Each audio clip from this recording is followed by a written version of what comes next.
Colonialism were a game.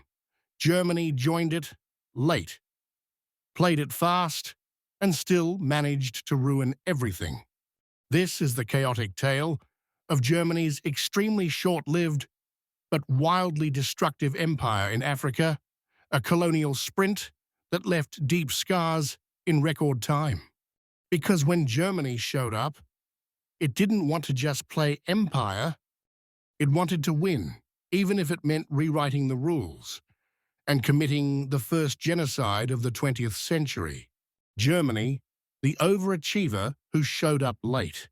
By the late 1800s, Britain, France, Belgium, and Portugal had already chopped up most of Africa like a free buffet.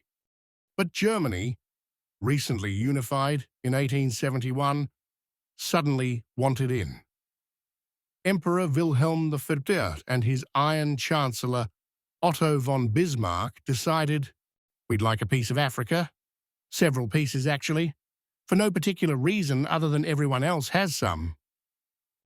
And just like that, Germany barged into the scramble for Africa with the energy of a kid, copying homework 5 minutes before class.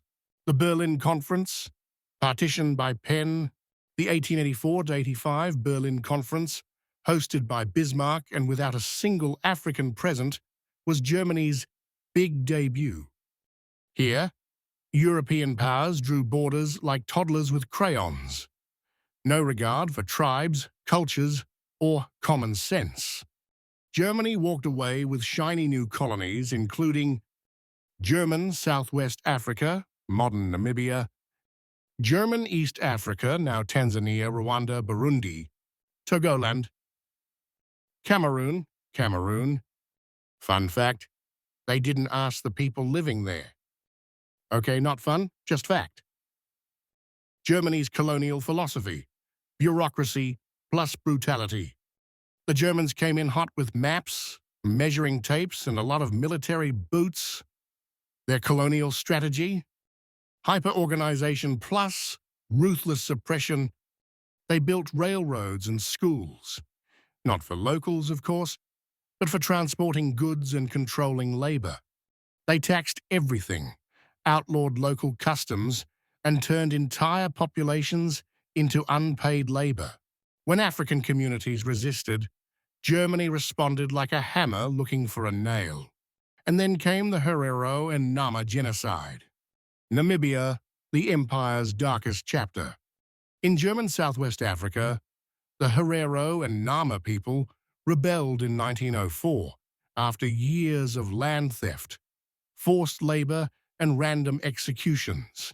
Germany's answer, General Lothar von Trotha, who declared extermination as policy. Within the German borders, every Herero, with or without a gun, with or without cattle, will be shot. Tens of thousands of Herero and Nama were killed. Survivors were pushed into the desert to die of thirst or imprisoned in concentration camps, years before the Nazis would repeat the blueprint in Europe. Germany called it restoring order. History calls it genocide.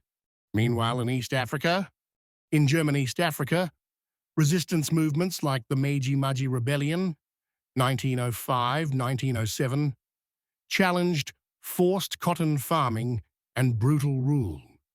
Germany's response was textbook overkill: burn crops, flood villages, starve populations. Over 250,000 people died, and all because Germany wanted better cotton exports. That's not colonization. That's war profiteering with paperwork. And then it was over. By 1914, Germany was still yelling, "Look at our empire!" But then World War I happened, and suddenly the empire had bigger problems, like losing. After Germany's defeat in 1918, it lost all its colonies under the Treaty of Versailles. Just like that, the empire that had raced to colonize Africa vanished almost overnight. It lasted barely 30 years, but the damage? Centuries deep. What did Germany leave behind? Borders that ignored reality, cultural trauma still felt today, stolen artifacts in German museums, and a genocidal precedent the Nazis later perfected. Germany doesn't talk much about its African empire, probably because it was short, shameful, and so brutally efficient, it reads like a test run for fascism. History roasted. So next time someone says, Germany didn't have colonies, right? Hit them with this. Oh, they had them. Just long enough to commit a genocide and still be home for dinner.